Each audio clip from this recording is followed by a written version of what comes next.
कुछ चीज़ें ज़िंदगी में कभी प्रयोग मत करना। अब ये एकदम निषेध वाली बात कर रहा हूँ। जैसे दवाइयों में, पेट साफ करने वाली दवाइयों में सनाए कभी भी यूज नहीं करनी चाहिए।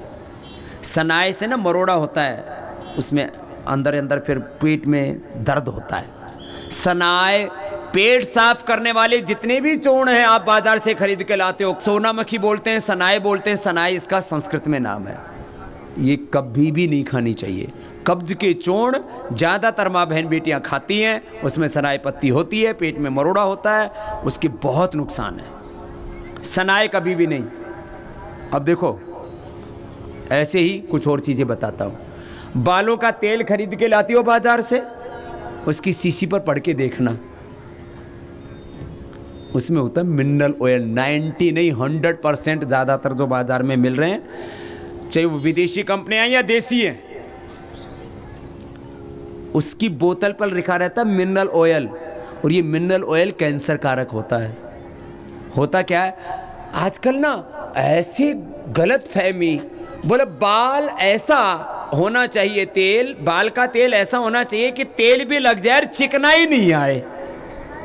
अरे तेल में चिकनाई ना हो और दूध में मलाई ना हो तो भाई वो तेल तेल नहीं, वो दूध दूध नहीं। इसका मतलब कुछ और मामला है। ये मिनरल ऑयल वाला तेल, this is very dangerous, this is cancerous and this is harmful. American government ने चूहों के ऊपर इस मिनरल ऑयल को लगा के देखा, वहां पर भी हेयर ऑयल में डालते हैं, तो फिर उन्होंने कहा इससे कैंसर होता है। चूहों पर लगाया, कैंसर हो गया। बताओ, ऐसी ऐसी चीजें बालों में लगाते। बालों में तेल लगाना चाहिए। सबसे अच्छा होता है नारियल का तेल लगाओ, सरसों का तेल लगाओ, नहीं तो केश कांति तेल, दिव्य केश तेल, इतने अच्छे अच्छे तेल हैं। ये मिनरल ऑयल क्यों लगाते हो? हमने केश कांति तेल बनाया, ये हेयर ऑयल, एलमंड ऑयल, और ये केश कांति तो बहुत ज़बरदस्त है। मिनरल ऑयल बालों में कभी नहीं लगाना। पहले तो मैंने एक ऐड कैंपेन चलाया था 1 साल तक कि आप चेक करो आपके हेयर ऑयल में मिनरल ऑयल तो नहीं है। अब कितने, अब ऐड कैंपेन चलाओ तो करोड़ों रुपए खर्च होते हैं, लेकिन मैं आपको बता रहा हूँ मिनरल ऑयल वाला तेल बिल्कुल मत लगाना। ये बिल्कुल निषेध वाली बात बता रहा हूँ। अभी और बहुत बातें बतानी। अगली बात, घरों में जो खाने का तेल लेके आती हो, क्या खाती हो?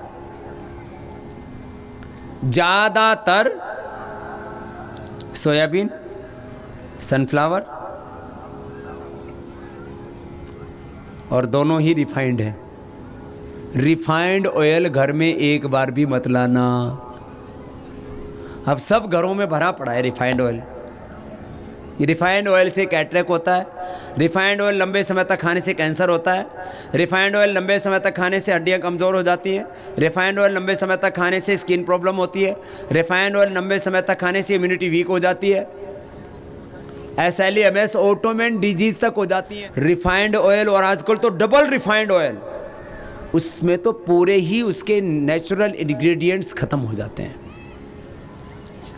रिफाइंड ऑयल कभी यूज नहीं करना चाहिए। सबसे अच्छा होता है नेचुरल ऑयल, जैसे सरसों का तेल, जैसे मूंगफली का तेल। यहाँ ग्राउंडनट ऑयल भी खाते हैं थोड़ा। मूंगफली का तेल, सरसों का तेल, नारियल का तेल, नेचुरल ऑयल जो बिना केमिकल प्रोसेस के कोल्ड प्रेस से प्रेस करके ऐसे तैयार किया जाता है। दूसरा, फिजिकली रिफाइंड ऑयल खाओ, और नहीं तो गाय का घी खाओ। वैसे राइस ब्रान ऑयल, अच्छा एक ऑयल बिल्कुल मत लेना, एक तो केमिकल वाला नहीं, इसमें ओरिजिनल होता है जो हार्ट आदि के लिए बहुत अच्छा होता है, आंखों के लिए, स्किन के लिए। ये राइस ब्रान ऑयल, ये राइस के छिलके का है, ये अपने देश का तेल है। ये सोयाबीन और सनफ्लावर तो 80% बाहर से एक्सपोर्ट करके हम लोग मंगाते हैं। एक तो केमिकल रिफाइंड ऑयल नहीं खाना, और एक और नहीं खाना, क्या? ये एक और तेल होता है बहुत ही हल्की क्वालिटी का, घटिया क्वालिटी का, लेकिन सस्ता होता है। समझ गए होंगे, पाम ऑयल। अब पाम ऑयल, कुछ लोग कहते हैं जी हम गरीब हैं, सस्ता है इसलिए खा लेते हैं। एक पाम ऑयल से भी और खतरनाक होता है वनस्पति घी, वेजिटेबल ऑयल। वो दानेदार, इसको हाइड्रोजन डाल करके और इसको क्रिस्टलाइज कर देते हैं। इधर तो नहीं खाते लोग, जमा जो है ना घी जैसा, देसी घी जैसा लगता है, वो पूरे देश में खाते हैं लोग। 50% लोग वो खा रहे हैं, पाम ऑयल, और उसको वनस्पति घी बोलते हैं। अब वनस्पति घी क्या मतलब भाई? ये जो फैट है उसको क्रिस्टलाइज कर देते हैं। उसका मेल्टिंग पता है टेम्परेचर कितना होता है? 42 डिग्री, 40 से लेकर के 42 डिग्री। और आदमी की ह्यूमन बॉडी का टेम्परेचर कितना होता है? 37 डिग्री। तो मेल्ट ही नहीं होता, वो जाकर के आपकी बॉडी में जमता है, आपके हार्ट में, आपके ब्रेन में, नस नाड़ियों में। बहुत खराब चीज है पाम ऑयल और वनस्पति घी। ये वनस्पति घी तो घी होता ही नहीं है, ये तो घी के नाम पर धोखा है। सबसे अच्छा होता है राइस ब्रान ऑयल। अब क्या होता है, आप लोगों को एक बात और सुन लो, रोज एक जैसा तेल नहीं खाना चाहिए। ये मेडिकली प्रूव हो चुका है। एक तेल नहीं, ये याद रखो, ये नोट कर लेना, जिंदगी में इन बातों को आगे बताना है। एक जैसा तेल नहीं कभी भी। और सबसे अच्छा तेल होता है नेचुरल ऑयल, जो बिना रिफाइंड किया होता है, नहीं तो फिजिकली रिफाइंड जो हम देते हैं आपको, फिजिकल रिफाइंड ऑयल। और इससे भी अच्छा होता है घी, सबसे अच्छा होता है घी। गाय का घी सबसे अच्छा। 2 चम्मच एक दिन में, 2 चम्मच से ज्यादा फैट की रिक्वायरमेंट नहीं है। बस दूध गाय का ही लो। सुनो, अन्न भी एक जैसा घर में नहीं खाना चाहिए, ग्रेन्स भी बदल बदल के खाओ। सुन लो माताओं बहनों, किसी किसी घर में रोज मकई की रोटी, किसी किसी घर में रोज जवार की रोटी, महाराष्ट्र में जवार भी बहुत खाते हैं। किसी किसी घर में बाजरे की रोटी, किसी किसी घर में गेहूं, किसी किसी घर में चावल, चावल का फिर इडली, डोसा और 10 तरह के व्यंजन बना देते हैं। चित्रान्ना, फलाना अन्ना, साउथ में मैंने देखा चित्र विचित्र अन्न बनाते रहते हैं। फिर एक जैसा अनाज नहीं, अनाज भी बदल बदल के खाओ। मल्टीग्रेन अनाज, दाल, अनाज भी, दाल भी, तेल भी, साग सब्जी भी बदल के खानी चाहिए। इससे आपको different nutrients, micro nutrients, vitamins, ये सब चीज़ें मिल जाती हैं। नाश्ते में फल लिया करो, नाश्ते में दलिया लिया करो। सबसे अच्छा दलिया होता है मल्टीग्रेन दलिया, दूसरा होता है जौ का दलिया, फिर तीसरा होता है गेहूं का दलिया, फिर कभी पोहा खा लिया, कभी सूजी से बने हुए कुछ और कई चीज़ें, उपमा क्या क्या बोलते हो आप लोग, ये सब। रोज एक जैसा नाश्ता नहीं। बच्चों को दस्त लग जाए, कोटाजारिस्ट 1-2 चम्मच पानी में मिला के पिला दो, दस्त एकदम बंद। देखो बात बात में एलोपैथी की दवा ये ठीक नहीं। एलोपैथी दवा किसकी? दस्त की, किसकी? ज्वर की, किसकी? सिर दर्द की।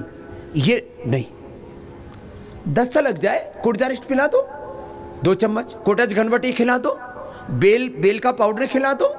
सिंपल सी चीजें हैं। बेल का पाउडर, बिल्व पत्र होता है ना, ये भगवान शिव जी पर पत्ते चढ़ाते हैं, ये बिल्व पत्र ये भी, इससे भी लिकोरिया ठीक होता है, इससे स्किन की प्रॉब्लम भी अच्छी होती है, इससे गर्मी भी मिटती है, बहुत ठंडा होता है बिल्व पत्र, पेट के लिए बहुत अच्छा होता है। बेल का शरबत भी पीते हैं। खैर, बेल की कैंडी भी हम बनाते हैं, बेल की कैंडी खाया करो। अच्छा है, मैं आपको बता रहा था, कोटजारिस्ट कोटज घनवटी ये घर में रखा करो। किसी भी बच्चे को दस्त लग जाए, 1 गोली कोटज घनवटी, 2 चम्मच कोटजारिस्ट पिला दो, 2 खुराक में ठीक हो जाता है। ये सब गोल घर में रखा करो, दही में डाल करके और दे दो, दस्त ठीक हो जाता है। ये सब गोल सामान्य चीज़ें पहले पता होती थी, आजकल भूल गई माताएं बहनें ज़्यादातर चीज़ों। किसी को दस्त हो तो दूध में दे दो, दूध में देने से पेट साफ हो जाता है, दही में देने से दस्त ठीक हो जाता है। सिंपल सी चीजें, बहुत साधारण सी। घर में आप कोलगेट नहीं लेकर के आना, आपको दंतकांति हमने दिया है, कोलगेट से सस्ता, और कोलगेट लगाने से 100 साल तक आपके दांत, आपके फैमिली के दांत, आपके पति के दांत, आपके बच्चों के दांत सुरक्षित रहेंगे। ये बड़ी बात कह रहा हूं। कोलगेट दांत खराब कर रहा है। अरे दंत कांति जूनियर, फिर फ्रेश एक्टिव जेल, एलोवेरा। दंत कांति में हमने 10 तरह का ही दंत कांति बना रखा है, जो आपको मर्जी। और किसी किसी के तो दांत इतने मसोड़े इतने खराब हो जाते हैं, तो ये मंजन करो, मात्र 1 ग्राम बहुत है, उससे मसोड़े इतने मजबूत हो जाते हैं। किसी किसी के तो मसोड़े ना ब्रश के साथ ही ऊपर नीचे होते हैं, इतने हालात। और फिर उनमें खून आता है, पस आता है, सूज जाते हैं, दर्द होता है। ये सबसे अच्छा है मंजन। फिर ये दंत कांति के कई वेरिएंट हैं, सबको पता है दंत कांति। ये तो बड़ा भी पैक हमने फैमिली पैक इसीलिए लॉन्च कर दिया, इसमें तो 18 रुपए की सेविंग और ये सब करना पड़ा। खैर, दंत कांति डेंटल केयर में आप लोग क्या क्या यूज करते हो? हेयर केयर में head and shoulder, clinic plus, पता नहीं क्या क्या कौन कौन से और हैं। आधे रेट का है ये केश कांति नेचुरल, सबसे अच्छा। फिर अलग अलग बालों की अलग अलग नेचर है, किसी को डैंड्रफ जाता है, किसी को प्रोटीन वाला अनुकूल पड़ता है, किसी को एलोवेरा। अलग अलग शैम्पू जो आपको अनुकूल पड़े। नेचुरल शैम्पू यूज करो, नेचुरल टूथपेस्ट यूज करो, नेचुरल चीजों की ओर आओ। एक बात, चलिए आगे बढ़ते हैं। छोटी छोटी बातें हैं।